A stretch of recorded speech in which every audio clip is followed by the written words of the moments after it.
Wayne Padgett, Taylor County Sheriff. Last night we had the incident where an officer was shot, come under fire. Deputy Troy Anderson made a routine traffic stop. He exited his vehicle, walked up to the vehicle and came under fire.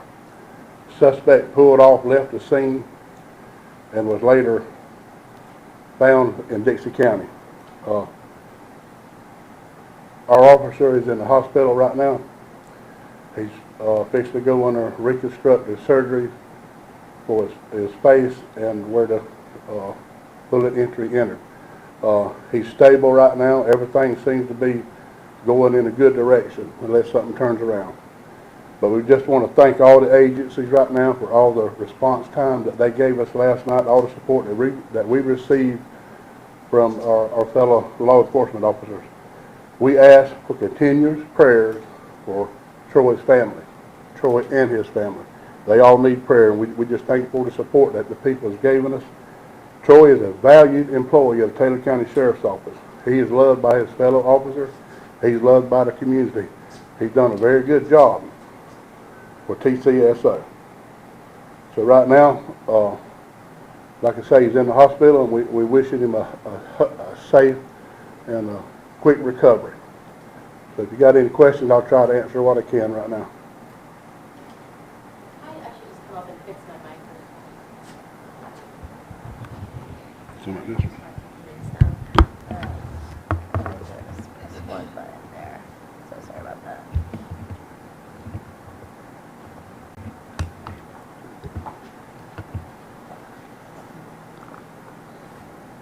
So, as for the person who shot Deputy Anderson, as of right now, what's the update with him? We do have a suspect. That all that is under investigation right now, and we don't know everything all right now. We just have a suspect. And so the reports that he was found dead, are those untrue, or can you just not? All that's under investigation. We'll have somebody here in just a minute that'll elaborate on that. What I want to talk about is what happened to my deputy in Taylor County. We have Sheriff Butler here. He's going to comment on what happened in Dixie County. And as for your deputy here, was he alone when he responded to that call? He was. There backup? Yes, he was. At 9:30 last night, he dispatched that he made a routine traffic stop, exited up to the building, and car and came on fire. Actually, have you just turn off the tiny mic right there by pressing that button? I'm so sorry for having to.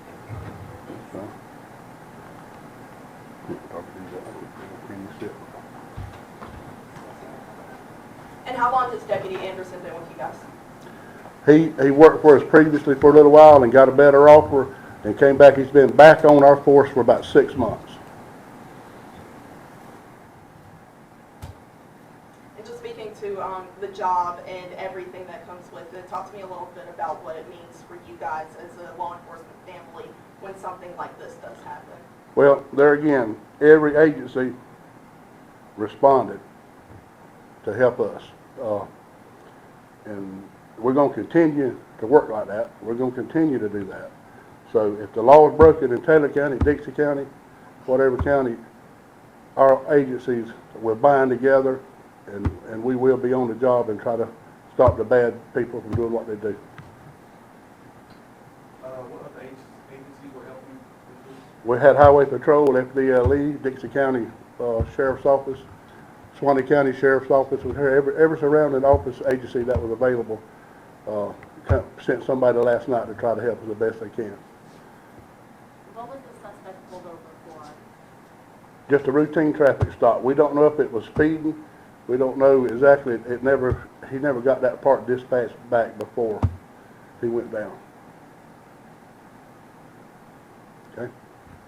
Right now, I'm fixing to turn it over to Sheriff Butler from Dixie County. He'll comment on what happened in Dixie County. Thank you. Good afternoon, everybody. Sheriff Darby Butler from Dixie County, and I just wanted to send our condolences to our friend, our brother, Troy. He was a good friend of mine. I knew him for a long time. Our prayers is with not only Troy, his family, for you, Sheriff, and your team. Thank you. We'll be there for anything that you may need from this point on. To pick up where Sheriff Pageant left off, we received the same calls, went out for service from Taylor County SO last night around the 9:30 hour with a deputy possibly shot. And a few moments later, confirmed that Deputy Anderson had been shot. We didn't know how bad. He was transported actually into Dixie County, where staff flight flew him out at that point. And from there, it was unbelievable amount of support Taylor County and Dixie County received from every agency in the state that I can possibly think of. You had a question, sir, on how many. It's at this point, we can't even tell you how many showed up, but it's overwhelming, and thankful to be part of that brotherhood and partnership that support when one of our own fallen and has fallen or succumbed to this act of violence of evil. They step up and they show up to show out, and that's just what happened last night. This was contained very quickly. Perimeter was placed out and contained that suspect in a very small area. From that point forward, this morning, approximately 7:20, Dixie County deputies responded to a nearby residence in Tennels, around the Tennels, Florida area, which is the north end of Dixie County. A homeowner reported the shooting of an intruder. Upon arrival, the deputy made contact with a homeowner who stated he exchanged gunfire with the armed suspect after the suspect entered his home at that time. The suspect was deceased when the deputy arrived at the scene. Located at the scene was the suspect's vehicle. Several firearms was placed around the area, and that's what we have at this time. Any questions at this point? As for, I guess, the looking for him, was there any indication of where he would be within Dixie County? Hearing reports that down to Sarasota there was presence, roadblocks, things like that. What was the, how did you guys go about trying to find him? At that point, once the suspect fled the scene, again, that partnership with every agency, and we use our state assets as well. They come on board and was a strong supporter of that, echoing all the way down to South Florida, anywhere this suspect could have possibly been or had attachments to. They stepped up to the plate and was covering every egress and egress out of Taylor and Dixie County. And where was that suspect shot and killed? Are you able to give us an address or a street name? At this point in time, FDLE will have that information, and our supervisor, Mark Perez, will step on board here in a few moments, and you can answer those questions at that time. I do want to make some closing statements that the homeowner that engaged this suspect in gunfire, he did receive some injuries, was sent to the hospital, and just before this meeting, it looks like he is fixing to be released with only minor injuries. So, you know, that's a blessing within itself. He's going to return back to home to his loved ones and try to put back together his life and get through this tragedy. And then with the efforts of not only a partnership with law enforcement, is a partnership with our communities and to educate our communities to defend themselves. You know, when evil enters your home, you need to protect yourself, because at that point you are the first line of defense. And I stand on that. Sheriff Pageant stands on that. Until we can get there, exercise those rights and keep evil out of your homes and protect your loved ones.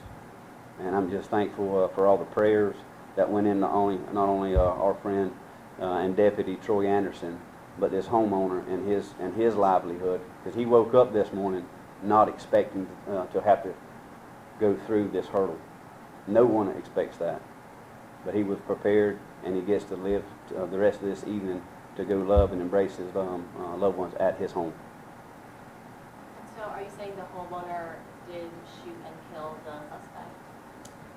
FDLE will have that information, can push out what we can. We have to just be mindful. This is an active investigation. It's a very fresh investigation. And so I ask the media to work with us, be sensitive with the questions that ask for the answers, because we still have to protect the innocent ones that's out there.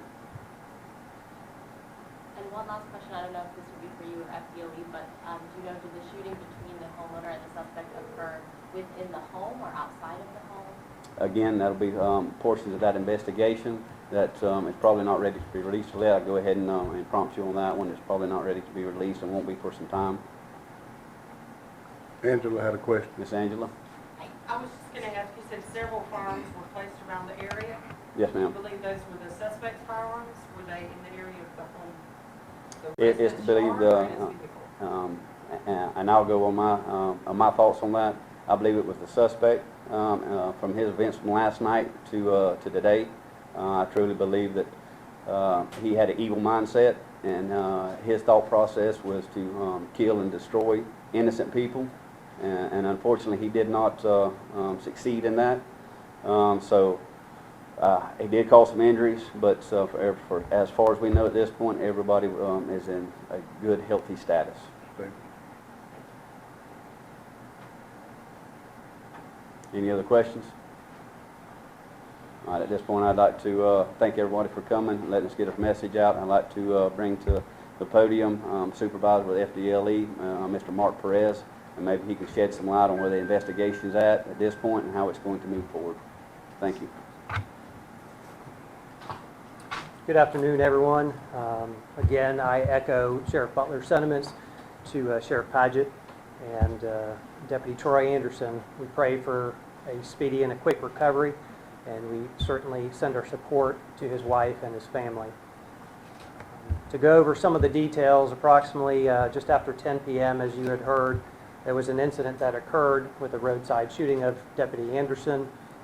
At the request of Sheriff Padgett, FDLE responded to that crime scene to process it forensically as well as provide investigative assistance at that time. We were processing that crime scene through the evening, where, as Sheriff Butler had indicated, a call for service in Dixie County went out and related to a shooting, and Sheriff Butler had requested investigative assistance and forensic assistance as well.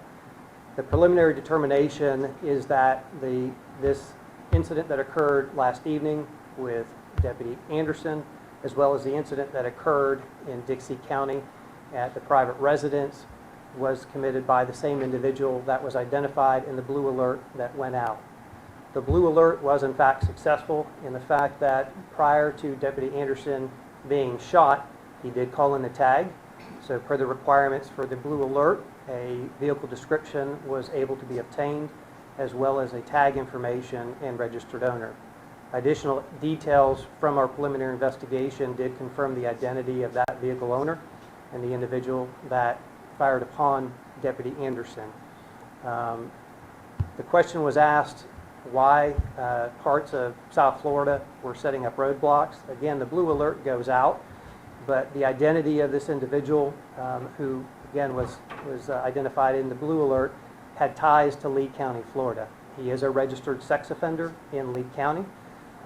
And we don't know the exact reasons why he was in North Florida, in Taylor County. But in the abundance of caution, we notified through our network, our law enforcement partners, Florida Highway Patrol, and all the corresponding jurisdictions from Taylor County south, to just be on the lookout in the event that this individual was returning back to at least his home address. So that's the question that was posed earlier.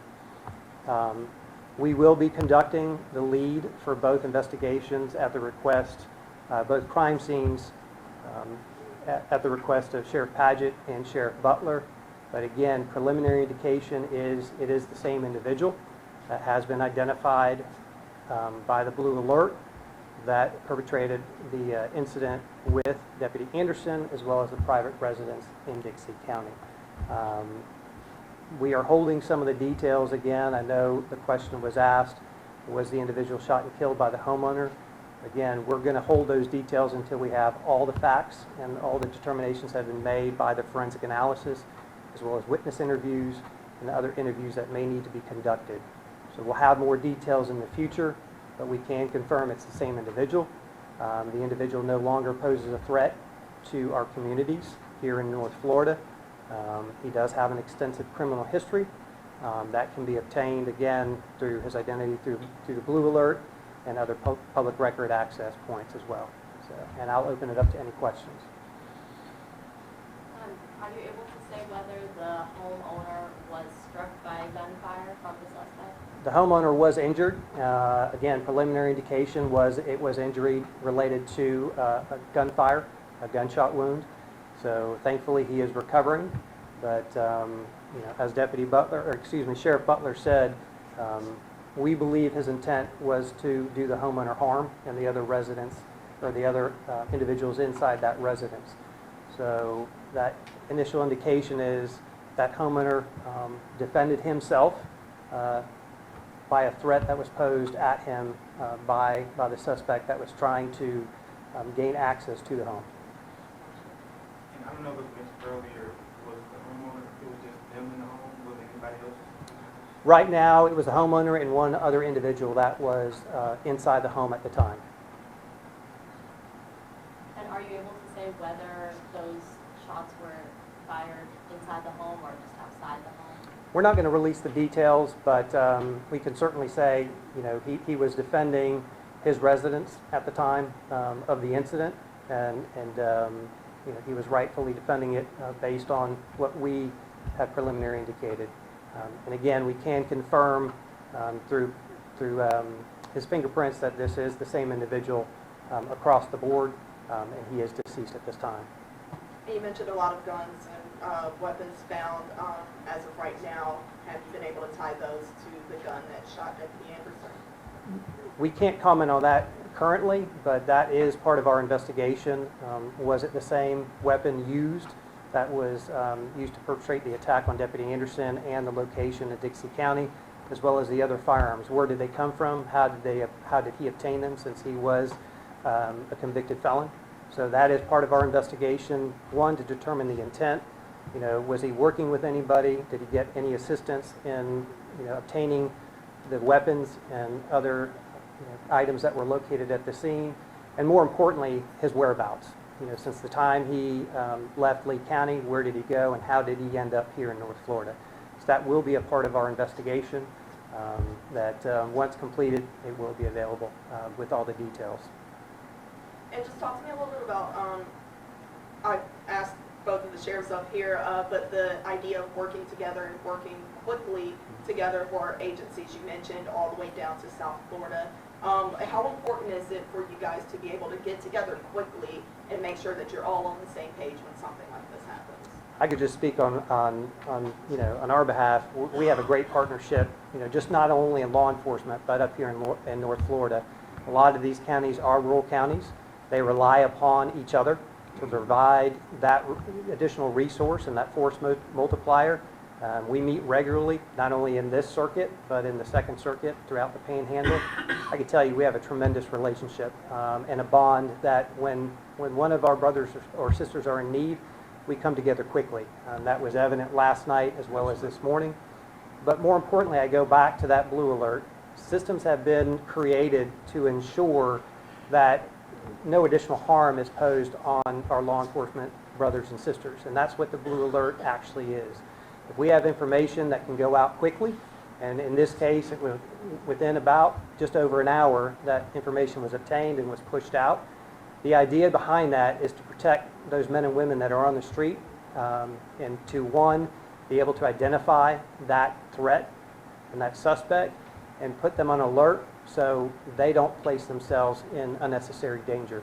So that it worked properly, and we certainly communicate effectively once we believe that direction of travel that suspect is going. We work with our partners, Florida Highway Patrol and others, to make sure they have all the information they need to keep themselves safe.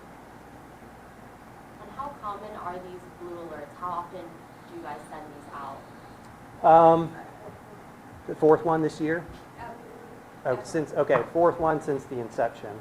But what I can tell you, again, we've learned how effective they are.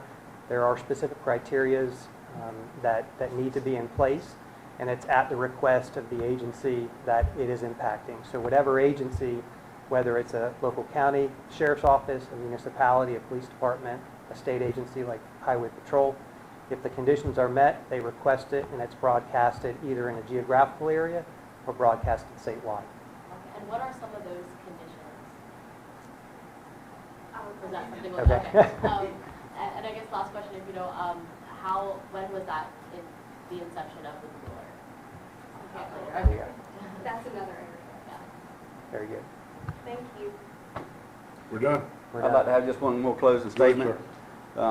Again, I just want to thank, from the bottom of my heart, every agency, I know there's so many of them, I can't remember them at this point, that pulled together, and had a timely manner to pull together.